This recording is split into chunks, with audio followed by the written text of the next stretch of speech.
안녕하십니까. 드림부동산 투자연구소 남태훈 본부장입니다. 자, 오늘은 디플레이션에 대해서 한번 얘기해 볼까 합니다. 최근에 굉장히 좀 이 디플레이션이라는 단어가 많이 언급되고 있는데, 이 디플레이션이라는 게 어떤 것이며 또 부동산에 어떤 영향을 미칠지에 대해서도 한번 좀 설명해 드리도록 하겠습니다. 자, 그러면 이 디플레이션이라는 단어가 왜 나왔냐? 2019년 9월 초입니다. 9월 초에 통계청에서 한 통계 자료를 발표했어요. 그게 어떤 거였냐면 바로 이제 2019년도 8월 달 소비자 물가 동향 지수였는데요. 이 물가 동향 지수를 발표했는데 소비자 물가 상승률이 0.0%를 기록했습니다. 이게 수치로 보면은 0%, 물가가 안 오른 것처럼 보이지만 여기 보면은 지금 소수점 첫째 자리까지만 나왔죠. 0.0%로. 발표는 이렇게 했는데 실제로 소수점 둘째 자리, 셋째 자리까지 간다면 이게 실제로는 물가가 마이너스가 됐어요. 소수점 둘째 자리 뒤로는. 그렇다 보니까 마이너스 물가를 기록한 것입니다. 물가가 하락했다는 소리예요. 그래서 굉장히 이슈가 많이 되고 있는데, 이게 왜 이렇게 이슈가 되냐면 이 통계청에서 소비자 물가 지수를 작성하기 시작한 게 1965년부터입니다. 근데 이 물가 지수를 통계내기 시작한 이래 이렇게 마이너스를 기록한 게 최초입니다. 그래서 굉장히 놀랄만한 사건인 거예요. 최초로 마이너스를 기록했으니까요. 항상 우리는 물가가 오른다라고만 생각을 했지 마이너스를 기록한다는 건 감히 생각해 본 적이 있었나요? 한 번도 없었어요. 그래서 마이너스가 기록해가지고 이렇게 굉장히 떠들썩합니다. 그래서 지금 뉴스들을 보면은요, 헤드라인 기사들이 다 이래요. 한국 사상 첫 마이너스 물가다. 디플레이션의 공포가 현실화 될 것이냐. 또 다른 뉴스 기사 헤드라인은 소비자 물가 사상 첫 마이너스다. 고개를 드는 디플레이션의 공포. 또 저성장, 저물가 지속돼서 디플레이션의 징후가 보이고 있다. 잃어버린 20년, 일본의 전철을 밟나. 굉장히 헤드라인 이 타이틀들이 자극적입니다. 당장이라도 우리나라에 IMF처럼 뭔가 큰일이 닥칠 것 같아요. 기사만 보면 그래요. 그래서 이 인플레이션과 디플레이션이라는 녀석이 어떤 것이며 얼마나 위험한지 한번 설명해 드리도록 할게요.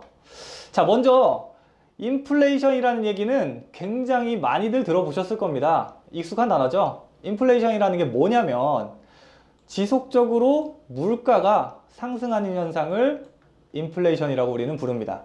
이게 물가라고 지금 이렇게 좀 포괄적으로 표현을 했는데 상품 가격이 오르는 것, 이게 인플레이션이라고 보시면 돼요. 자, 그러면 디플레이션이라는 거는 반대의 개념입니다. 인플레이션과는. 지속적으로 물가가 하락하는 현상을 디플레이션이라고 부릅니다. 자, 그러면 우리는 여기서 하나 생각해 볼 수가 있어요. 상품 가격이 상승하면 비싸지니까 당연히 안 좋겠죠. 근데 반대로 상품 가격이 하락한다. 그러면은 내가 원래 살려던 걸 싸게 살 수 있으니까 좋은 거 아니야? 라고 생각을 할 수가 있어요. 그래서 이 디플레이션이라는 녀석이 지속되면 좋다라고 생각하시는 분들이 있을 겁니다. 근데 이거는 굉장히 큰 실수예요. 이게 디플레이션이라는 게 지속되면 결코 좋지 않습니다. 자, 하나 예를 들어 볼게요. 제가 차가 있는데 차를 좀 바꾸고 싶어요. 차를 탄 지 이게 10년이 됐고요. 10만 킬로를 넘었어요. 굉장히 노후차죠? 그래가지고 차를 좀 바꾸려고 하고 있습니다. 자, 그런데 지난 7월 달에 보니까 차가 오래됐으니까 차를 지속적으로 차값에 관심이 있을 거예요. 그래서 7월 달에 보니까 내가 살려던 차가 1,000만 원이었어요. 자, 그런데 8월 달에 봤더니 동일한 차값이 900만 원이래요. 와, 좋죠? 차값이 떨어졌으니까요. 자, 그러면 다음 달이 되면 어떨까요? 지금 하락세잖아요. 다음 달이 되면 어떨까요? 또 800만 원으로 떨어질 것을 당연히 기대하겠죠, 사람이라면. 자, 그러면 사람들은 생각합니다. 자, 이렇게 가격이 떨어지면 단순하게 가격이 떨어져서 좋으니까 빨리 사야 되겠다 라고 생각하는 게 아니고, 이렇게 하락세를 보인다라고 한다면 심리적으로 사람이 어떻게 느끼냐면 조금만 더 기다리면 더 떨어지겠지 하는 생각이 드는 게 당연할 거예요. 사람인지라 심리적으로 누구나 다 똑같이 생각할 겁니다. 자, 그렇기 때문에 이 생각을 한번 뒤집어서 얘기를 해보면 이게 어떤 거냐면요. 소비 심리가 위축된다라는 얘기랑 같아요. 한마디로 사질 않는 거예요. 왜? 기다리면 더 떨어질 것 같으니까 사질 않으려고 할 거예요. 소비가 굉장히 줄어들 건데, 자, 그렇게 된다면 기업들 입장에서는 어떨까요? 자, 기업은 물건을 만들어서 이제 그 물건을 팔고 이윤을 추구해야 되는 게 이 기업들이잖아요. 근데 기업들 입장에서 사람들이 잘 살려고 하지 않아. 그렇게 하면 어떻게 해요? 당연히 설비, 즉 투자죠. 투자를 당연히 줄일 수밖에 없어요. 이 투자라는 거는 물건을 많이 안 만들어낸다는 얘기예요. 자, 그렇게 된다라고 한다면 물건이 원래 물가가 막 상승해서 물건 가격이 막 이렇게 상승하는 시기에는 기업들 입장에서는 빨리빨리 더 많이 만들어서 팔아야지 이윤이 더 많이 생길 거 아니에요. 그렇다 보니까 공장도 늘리고 뭐 고용도 많이 해서 공장을 어쨌든 많이 가동을 시켜가지고 물건을 많이 팔려고 할 거예요. 근데 역으로 물건이 잘 안 팔리기 시작한다면 공장도 줄이고 고용도 당연히 줄일 수밖에 없겠죠. 한마디로 전반적인 투자를 줄일 수밖에 없어요. 자, 그렇게 되면 실업률이 증가하겠죠. 왜? 사람이 필요 없으니까. 자, 그렇게 되면은 실업률도 증가하고 전체적인 경제의 이 성장률이 둔화가 됩니다. 그렇다 보니까 실질적으로 우리의 가게들은 소득이 감소할 수밖에 없어요. 가계 소득이. 그렇게 되면은 어떻게 되냐? 한마디로 사람들이 몸을 사리게 돼요. 자, 물가가 상승해가지고 계속 이런 자원이 순환하고 또 투자가 이루어지고 또 내가 돈을 많이 벌고 임금이 늘어나면은 또 처분할 수 있는, 그러니까 쓸 수 있는 돈이 늘어나니까 또 다른 소비를 하고 이렇게 선순환이 돼야 되는데 한마디로 디플레이션이 장기화돼 버리면 몸을 사리게 된다는 거예요. 소극적으로 변하게 되죠. 누가 과감하게 투자를 하겠어요? 응?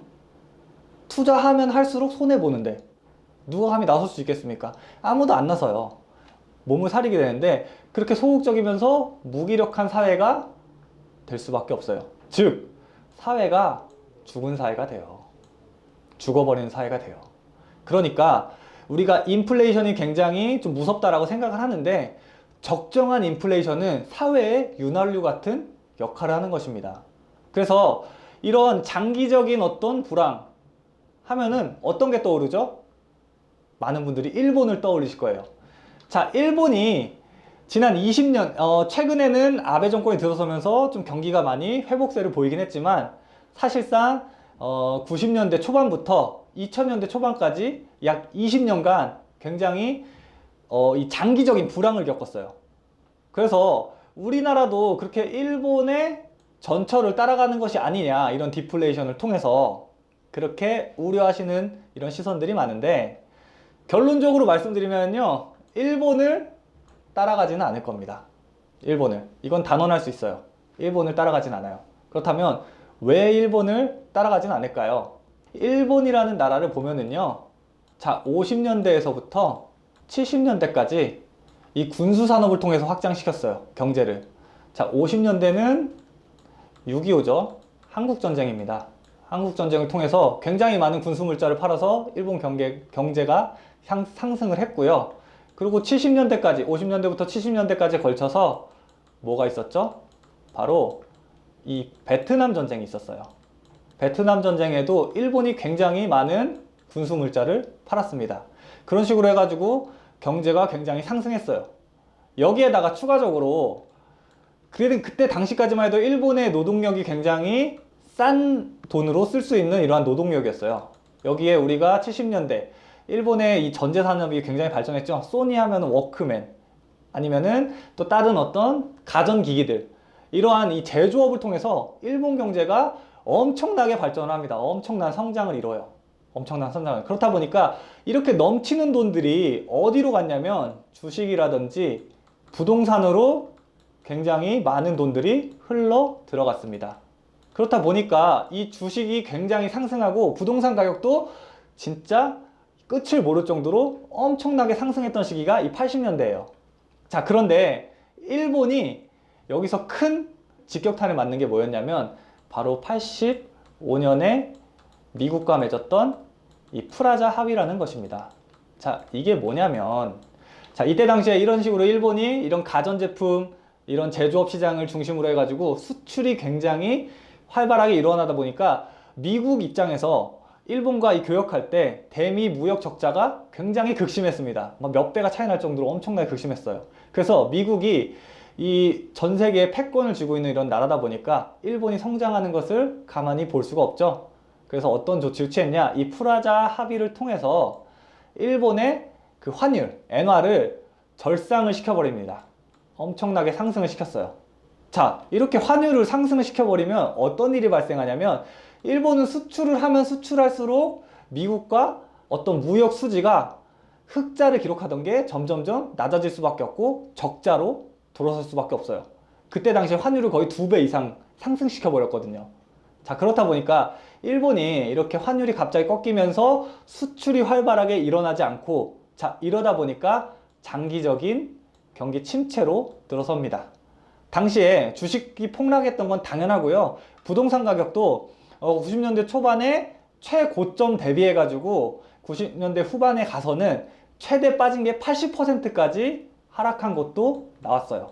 정말 아비규환의 현장이었습니다. 엄청난 불황을 겪었습니다. 그래서 우리나라도 이렇게 일본과 뭐 경제라든지 뭐 산업 전반이라든지 전반적인 문화가 닮아 있으니까 우리도 이렇게 일본이 따라가는 것이 아니냐라고 걱정하시는 분들이 많은데, 일본은 이러한 원인들 때문에, 특히나 이 85년 프라자 합의를 통해서 이러한 원인들 때문에 이렇게 경기가 장기적인 불황을 겪었던 거고요. 지금 우리나라가 지금 디플레이션의 얘기가 왜 나오냐 한번 보면은요, 이게 일본처럼 장기적인 불황에 들어설 수 있는 어떤 요인 때문에 이렇게 디플레이션 얘기가 나오는 게 아니고, 최근에 국내의 정세들은요, 국제 유가가 하락하고 있고요.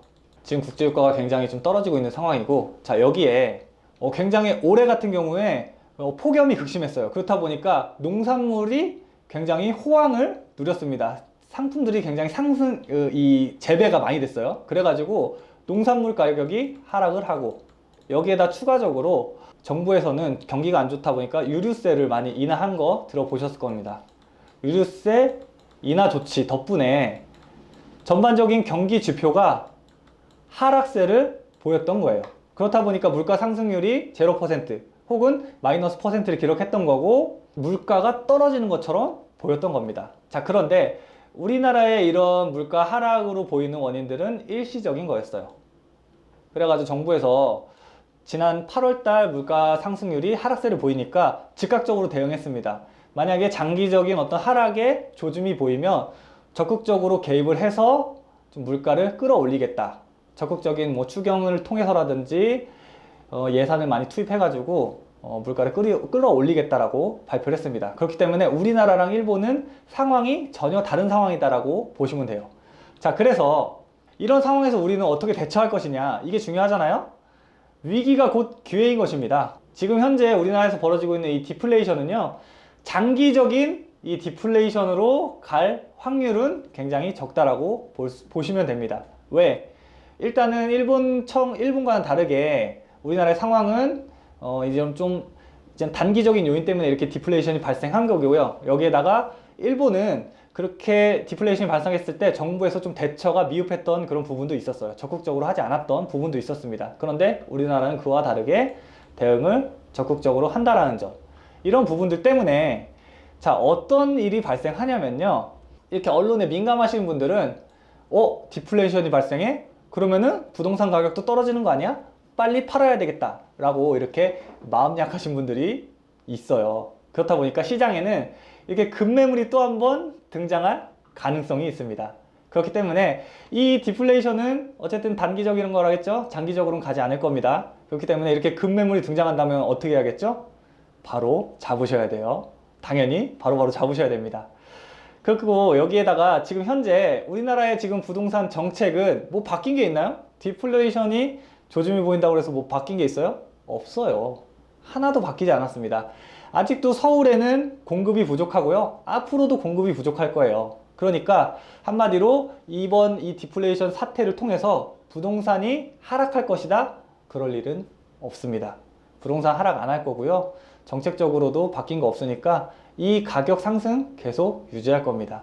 그렇기 때문에 지금 이렇게 디플레이션 상황이 발생해서 좀 겁먹으신 분들이 내놓는 이 급매물들 적극적으로 잡으시고, 또 상황은 앞으로 호전될 것이기 때문에 크게 염려하지 않으셔도 됩니다. 오늘 준비한 영상은 여기까지입니다. 오늘 준비한 영상이 좋으셨다면 구독하기 버튼과 좋아요 버튼도 눌러주시면 감사하겠습니다. 그러면 다음에 또 좋은 영상으로 찾아뵙도록 하겠습니다. 감사합니다.